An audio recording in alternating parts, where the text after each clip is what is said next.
This watch came to me 3 days ago. A young man from London brought it. He said my grandfather was supposed to take this to Vietnam in 1965, but he never went. Someone in London made a decision, and this watch stayed in a drawer for 60 years instead of a jungle. In 1965, thousands of watches just like this one could have gone to war on the wrists of British soldiers, but they didn't. One man said no to the most powerful president on earth, and not a single British name ended up on the Vietnam Memorial Wall. I'm going to tell you that story. 1964. The White House. A map of Southeast Asia covers an entire wall, and Lyndon Johnson watches it turn red. Vietnam is burning. The Saigon government is shaking. American advisors are already dying in the jungle. Johnson knows what comes next. He will have to send in his army, but he has a problem, and it is not a military problem. If the United States marches into Vietnam alone, it will look exactly like what its enemies are calling it: imperialism, a massive power invading a small country. Johnson needs allies. He needs their flags flying beside the American flag. He pressures Australia. He pressures South Korea, Thailand, the Philippines. One by one they send soldiers, but there is one flag that matters more than all of them combined: the British Union Jack. In London, Johnson finds not an eager ally but a man trapped in a vice. Harold Wilson has just moved into 10 Downing Street. October 1964. The first Labour Prime Minister in 13 years. He came to power on a wave of hope, promising to modernize a tired, aging country.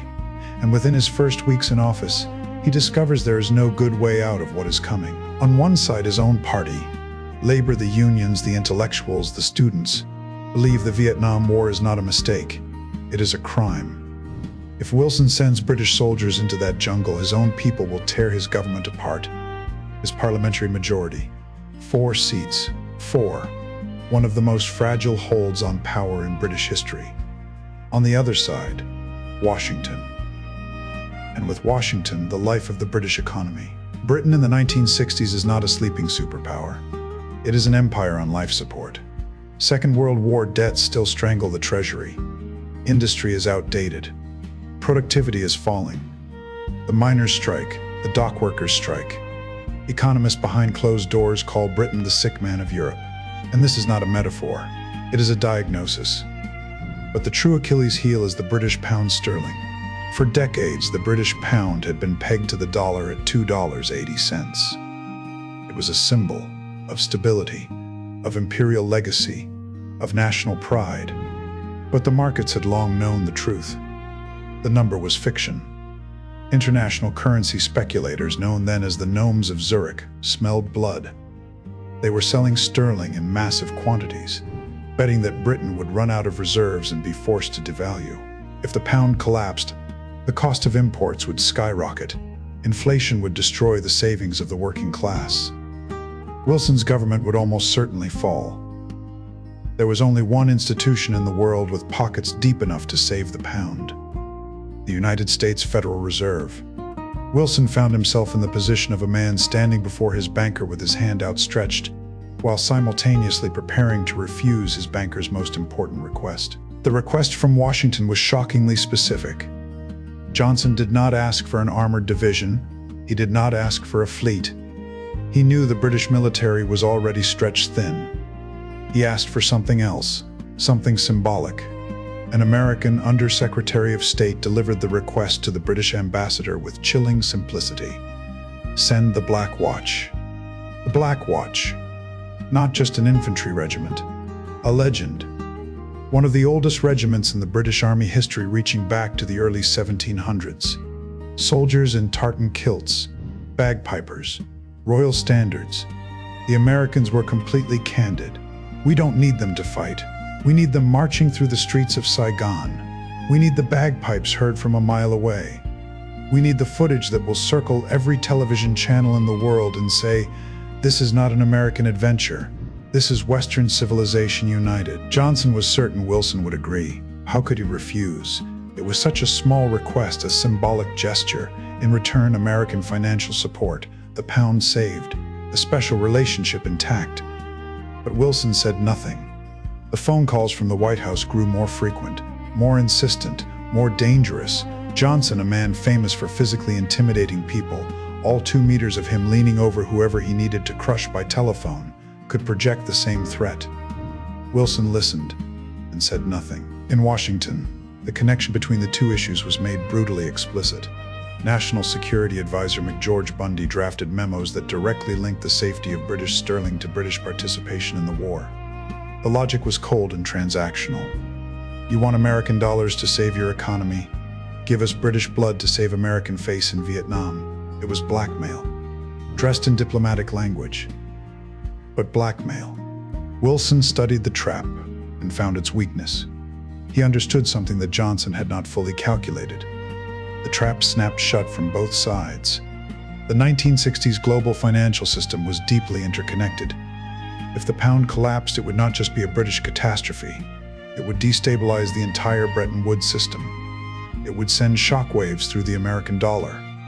Johnson could threaten, but he could not actually allow Britain to sink without risking pulling the American ship down with it. Wilson put everything on one conclusion: Johnson is bluffing. It was a colossal gamble. If he was wrong, the economy would collapse and his career with it. But Wilson was a pragmatist to his bones. He believed in numbers, he believed in logic, and the logic said the Americans cannot afford to destroy the British economy. He accepted the American loans, billions of dollars keeping the pound afloat. He spoke warmly of American policy in Vietnam in vague, non-committal terms and gave not a single soldier. But Wilson had another card, and this one was real, not a bluff. While the world watched the rice paddies of the Mekong Delta, hundreds of miles to the south, in the dense, impenetrable jungles of Borneo, another war was raging, undeclared, nearly invisible to the Western press.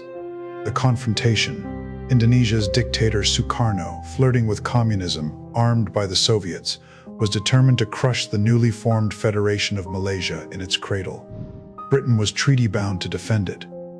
Over 50,000 British troops were already deployed. And here was the contrast that gave British military commanders nightmares about Vietnam. In Borneo, British forces fought with silence and precision. Small test patrols lived in the jungle for weeks, earning the trust of local tribes. Secret cross-border raids into Indonesian territory that London officially denied.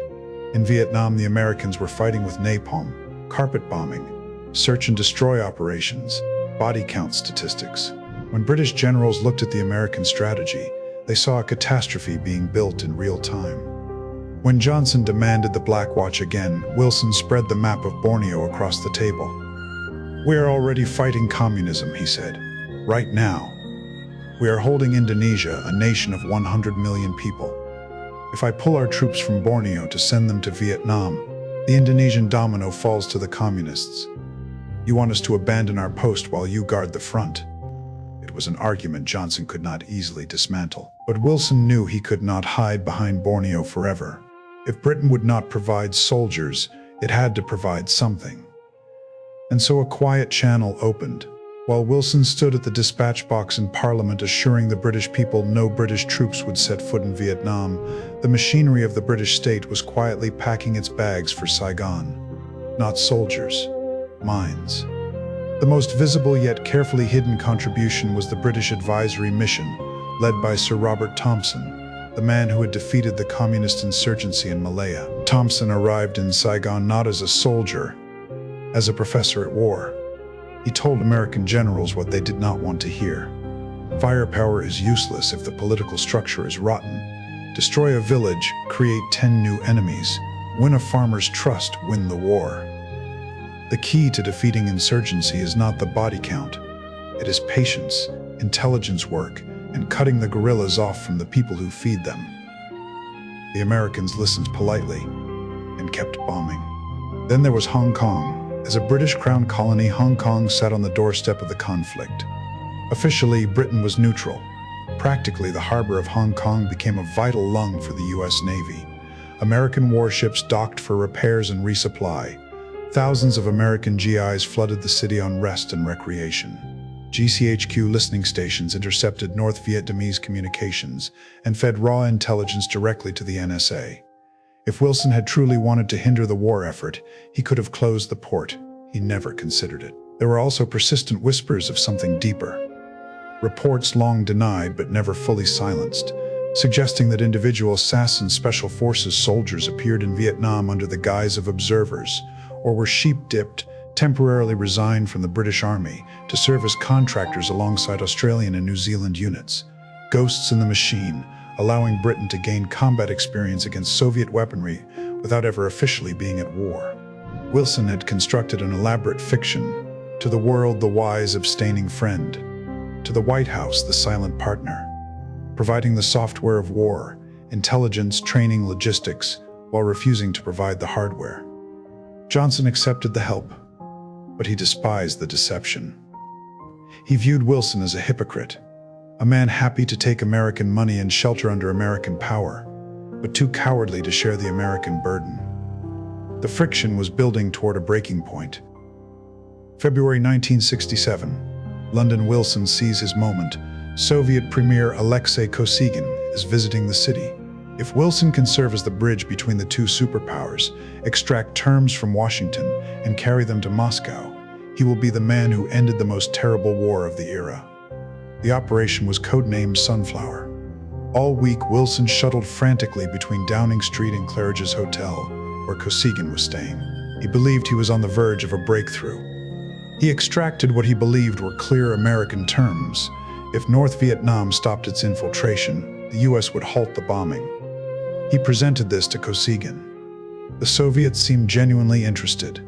The machinery of peace began to turn. And then, in the middle of the night, while Wilson was finalizing the proposal, a telegram arrived from Washington. The terms had changed. The goalposts had been moved. American hawks, fearing a communist trap, had hardened the conditions. Wilson looked like a puppet whose strings had been cut right on stage. He had presented the Soviet premier with a deal that his own allies had just quietly revoked. Kosygin left London empty-handed. When Wilson called Johnson to explain what had happened, the president exploded.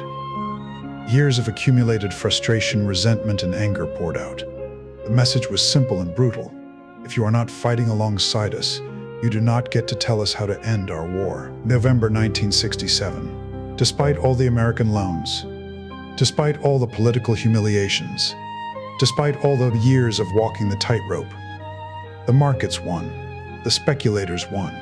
Wilson appears on British television and announces the devaluation of the pound sterling. The exchange rate falls from $2.80 to $2.40. He delivers his famous, and afterward mercilessly mocked, line about the pound in your pocket not losing its value. It was a catastrophe. But in this defeat, something unexpected: liberation. The devaluation severed the chains. The American lever, the threat to crash the British economy, had stopped working. The economy had already crashed. There was nothing left to threaten. Within months, Wilson announced the withdrawal of British armed forces east of Suez. The empire was officially closing. Britain was retreating to Europe. The United States was left to face Vietnam alone. In the years that followed, the wisdom of Wilson's stubborn refusal became painfully clear. 58,000 American names now cut into black granite on the Vietnam Memorial Wall in Washington. A generation of soldiers returning with traumas their country did not know how to heal. The end of the Johnson presidency, the man who came to office dreaming of a great society and was destroyed by a war he could not stop. A moral crisis whose scars Americans still carry. On the Vietnam Memorial Wall, there is not a single British name. I have repaired thousands of watches in this small workshop. Watches that went to war, watches that survived it, watches that were never worn again because their owner did not come home. This particular watch, never went anywhere. It sat in a drawer in London for 60 years because one man made a calculation and held his nerve. And the young man who brought it to me last week, he is alive. His grandfather was alive long enough to have a grandson. Because of a decision made in a room he will never see, by a man whose name he barely knew. History loves heroes with swords, men who charged forward, who won or died beautifully, who are easy to glorify and easy to remember. It is much harder to celebrate the man who stood at the edge of the abyss and simply did not jump, who said no when every force on earth was pressing him to say yes. who chose reputation damage over human loss. Harold Wilson's refusal to enter Vietnam may be the single most consequential strategic decision Britain made during the entire Cold War. Sometimes the bravest act of leadership is simply the ability to say no. 60 years in a drawer, and still running. That is what good craftsmanship does. It outlasts the politics. It outlasts the wars. It outlasts the men who sent others to die, and the men who refused to. Time keeps moving, with or without us. If this story moved you, subscribe. There are more watches on this bench, and every one of them has a story.